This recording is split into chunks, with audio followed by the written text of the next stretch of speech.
മാത്രമല്ല ഈ AGയുടെ ഓഡിറ്റ് റിപ്പോർട്ടിൽ ഈ കാര്യങ്ങളൊക്കെ നേരത്തെ പറഞ്ഞിരുന്നു. പക്ഷേ സർക്കാർ വേണ്ട രീതിയിൽ ഗൗനിച്ചില്ല. ഇപ്പോൾ ഇൻഫർമേഷൻ കേരള അവരാണ് ഇപ്പോൾ ഇതിലൊരു പരിശോധന നടത്തുന്നത്. അപ്പോൾ ധനവകുപ്പ് പറയുന്നത് ഇനിയും ഒരുപാട് ആളുകൾ ഇതുപോലെ അനർഹമായി പെൻഷൻ വാങ്ങുന്നവരുണ്ട്. ഒരു മാസം 23 ലക്ഷം രൂപയാണ് വിവിധ വകുപ്പുകളിലായി നമുക്ക് നഷ്ടം സംഭവിക്കുന്നത്. ഇനിയിപ്പോൾ സർക്കാരിൻ്റെ അടുത്ത പരിപാടി സസ്പെൻഷൻ പോലെയുള്ള നടപടികളിലേക്ക് കടക്കുന്നു. ഇവരുടെ ശമ്പളത്തിൽ നിന്ന് ഈ പിഴപ്പലിശ അടക്കം തുക ഈടാക്കുക എന്നുള്ളതാണ് സർക്കാരിന് മുന്നിലുള്ള പോംവഴി. ഏതായാലും വലിയ തട്ടിപ്പ് സർക്കാരിന്റെ കൺമുന്നിൽ. ഷബീദ് റാവുത്തർ ലൈനിലുണ്ടല്ലോ, ഒരു കാര്യം കൂടി ചോദിക്കാം. ഷബീദ് റാവുത്തർ, യഥാർത്ഥത്തിൽ ഇവരുടെ നമ്പർ കൂടുമെന്ന് പറയുന്നതിൽ എന്തെങ്കിലും ഒരു അന്വേഷണം നടക്കുന്നുണ്ടോ? എന്താണ് അതിനെക്കുറിച്ചുള്ള ലേറ്റസ്റ്റ് അപ്ഡേറ്റ്?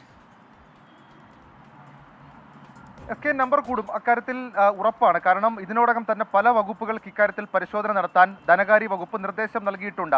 നേരത്തെ ഗോപികൃഷ്ണൻ സൂചിപ്പിച്ചതുപോലെ തന്നെ ഈ വിഷയത്തിൽ ആത്യന്തികമായ ഒരു വീഴ്ച സംഭവിച്ചിട്ടുള്ളത് LSTD, അതായത് തദ്ദേശ വകുപ്പിൽ തന്നെയാണ്. കാരണം മസ്റ്ററിംഗ് അടക്കം സുതാര്യമാക്കണമെന്ന് പറഞ്ഞ സെക്രട്ടേറിയറ്റിൽ നിന്ന്, പൊതുഭരണ വകുപ്പിൽ നിന്ന് പല സമയത്ത് പല വിധത്തിൽ ഉത്തരവുകൾ ഇറങ്ങിയിട്ടുണ്ട്. പക്ഷേ അതൊന്നും പാലിക്കാതെ അതൊക്കെ അട്ടിമറിച്ചു എന്നുള്ളതാണ് ഏറ്റവും ഒടുവിൽ നമുക്ക് ലഭിക്കുന്ന വിവരവും. മാത്രമല്ല 2017 മുതൽ 2020 വരെയുള്ള കണക്കുകൾ ചൂണ്ടിക്കാണിച്ച് 2023 സെപ്റ്റംബർ മാസം C&AG പുറത്തുവിട്ട റിപ്പോർട്ടിലും ഇത് സംബന്ധിച്ചിട്ട് വിവരമുണ്ട്. നമ്മൾ അന്നേ അക്കാര്യത്തിലെ ക്രമക്കേടുകൾ റിപ്പോർട്ട് ചെയ്തതാണ്. പക്ഷേ അതിൽ പറയുന്ന ഏറ്റവും സുപ്രധാനമായിട്ടുള്ള വിവരം 2017 മുതൽ 2020 വരെ ഇത്തരത്തിൽ 39.27 കോടി രൂപ തട്ടിപ്പിലൂടെ കൈക്കലാക്കി എന്നുള്ളതാണ്. അത് വലിയൊരു കണക്കാണ്. സർക്കാർ മേഖലയിലുള്ള 9201 പേർ അനധികൃതമായി പെൻഷൻ കൈപ്പറ്റിയെന്ന C&AG റിപ്പോർട്ടുണ്ട്. ആ റിപ്പോർട്ടിന്റെ അടിസ്ഥാനത്തിലാണ് നിലവിൽ ഇപ്പോൾ ധനവകുപ്പ് ഈ അന്വേഷണം ആരംഭിച്ചത്. അല്ലെങ്കിൽ അന്വേഷണത്തിന് മറ്റൊരു സംവിധാനത്തെ റിപ്പോർട്ടിൽ ഏതാണ്ട് 3.5 കോടി രൂപയുടെ തട്ടിപ്പ് നടന്നതായാണ് പറയുന്നത്. പക്ഷേ ഇപ്പോൾ KN ബാലഗോപാൽ ധനമന്ത്രി നൽകുന്ന കണക്കും ഇതും തമ്മിൽ മിസ്മാച്ചിങ് ആണല്ലോ. 23 ലക്ഷം രൂപയുടെ നഷ്ടമാണ് പ്രതിമാസം ഉണ്ടായതായി ധനമന്ത്രി പറയുന്നത്. അങ്ങനെയാണെങ്കിൽ C&AGയിലെ കണക്കും സർക്കാർ പറയുന്ന കണക്കും രണ്ടും രണ്ടല്ലേ?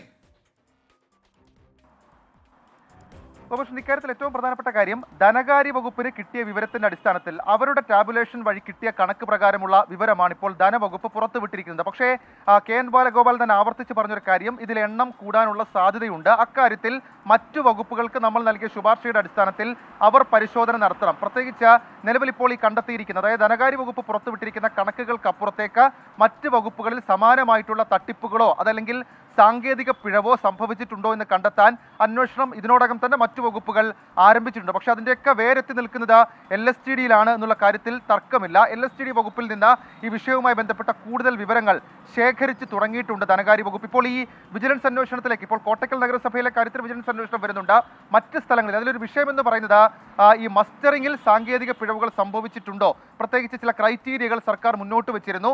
ആ ക്രൈറ്റീരിയയ്ക്ക് അനുസരിച്ചിട്ടുള്ള സാങ്കേതിക പിഴവുകൾ സംഭവിച്ചിട്ടുണ്ടെങ്കിൽ ചില റെയർ കേസുകൾ അങ്ങനെ ഉണ്ടാകും ഗോപികൃഷ്ണൻ. പക്ഷേ അതിനപ്പുറത്തേക്ക് ഇക്കാര്യത്തിൽ ഒരു കൈയിട്ടുവാലൽ ഉണ്ടായിട്ടുണ്ട് എന്നുള്ള കാര്യത്തിൽ ധനകാര്യ വകുപ്പ് ഉറച്ചു വിശ്വസിക്കുന്നുണ്ട്. അതിന്റെ കൂടി അടിസ്ഥാനത്തിലാണ് ഇപ്പോൾ ഈ വിജിലൻസ് ശുപാർശ അടക്കമുള്ള കാര്യങ്ങളിലേക്ക് ധനവകുപ്പ് കടന്നിട്ടുള്ളത്.